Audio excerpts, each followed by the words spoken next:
बच्चों, पिछली कक्षाओं में हम लोगों ने पढ़ा वाक्य विचार के अंतर्गत रचना के आधार पर वाक्य भेद।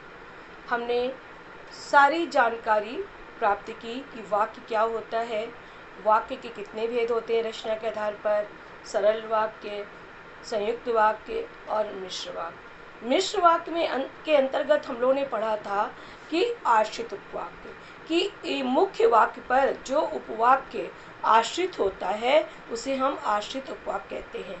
जब तक कि हम वाक्य में आश्रित उपवाक्य को नहीं कहते तब तक वाक्य पूरा अर्थ स्पष्ट नहीं कर पाता है। आज हम लोग पढ़ेंगे आश्रित उपवाक्य के भेद। अब आश्रित उपवाक्य के कितने भेद हैं? आश्रित उपवाक्य के 3 भेद हैं। पहला है संज्ञा उपवाक्य, दूसरा है विशेषण उपवाक्य और तीसरा है क्रिया विशेषण उपवाक्य। आश्रित उपवाक्य के 3 भेद हैं, संज्ञा उपवाक्य, विशेषण उपवाक्य और क्रिया विशेषण उपवाक्य।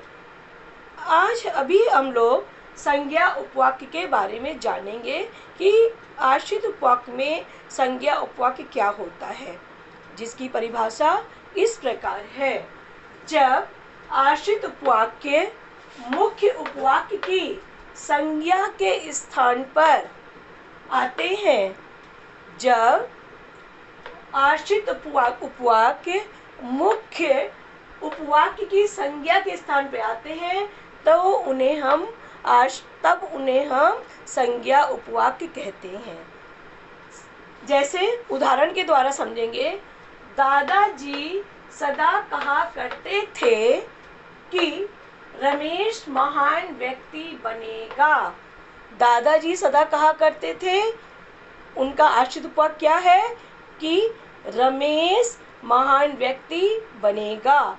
आश्रित उपवाक्यों में जब इसमें क्या होता है कि संज्ञा उपवाक्य में की योजक के द्वारा वाक्य को जोड़ा जाता है, तो रमेश महान व्यक्ति बनेगा, ये जो वाक्य है ये संज्ञा उपवाक्य है। दूसरा उदाहरण देखते हैं। दूसरा उदाहरण है कौशल्या नहीं आएगी। सुमित्रा जानती थी। कौशल्या नहीं आएगी, सुमित्रा जानती थी। सुमित्रा जानती थी ये मुख्य वाक्य है और सुमित्रा क्या जानती थी? कौशल्या नहीं आएगी। लेकिन यहाँ पर की का लोप है। ठीक है, हम ये वाक्य जब वाक्य में आश्रित उपवाक्य पहले आ जाता है तब वहाँ पे की का लोप हो जाता है, उसकी जगह अल्प विराम का प्रयोग किया जाता है। कौशल्या नहीं आएगी, सुमित्रा जानती थी। तो इस तरीके से वाक्य है। तो अगर हम इस वाक्य को बदल दें कि सुमित्रा क्या जानती थी, तब ये उस तरह के वाक्य बनेगा। सुमित्रा जानती थी कि कौशल्या नहीं आएगी, तब की का प्रयोग होता। लेकिन यहाँ पर कौशल्या नहीं आएगी, ये आश्रित उपवाक्य पहले आ गया है, संज्ञा उपवाक्य के रूप में आया है और इसलिए ये संज्ञा उपवाक्य है और यहाँ पर की का लोप है। दूसरी बात, संज्ञा उपवाक्यों का प्रारंभ की समुच्चय बोधक के साथ किया जाता है। जहाँ पर भी दो मुख्य वाक्य से आश्रित वाक्य जोड़ा जाएगा, वहाँ जहाँ पे की समुच्चय बोधक योजक का प्रयोग किया जाए वहाँ पे संज्ञा उपवाक्य है। कभी कभी की का लोप भी होता है और उसके स्थान पर अल्प विराम का प्रयोग भी किया जाता है, जिसको कि हम अन्य और उदाहरणों के द्वारा भी आगे समझ सकते हैं। तो की के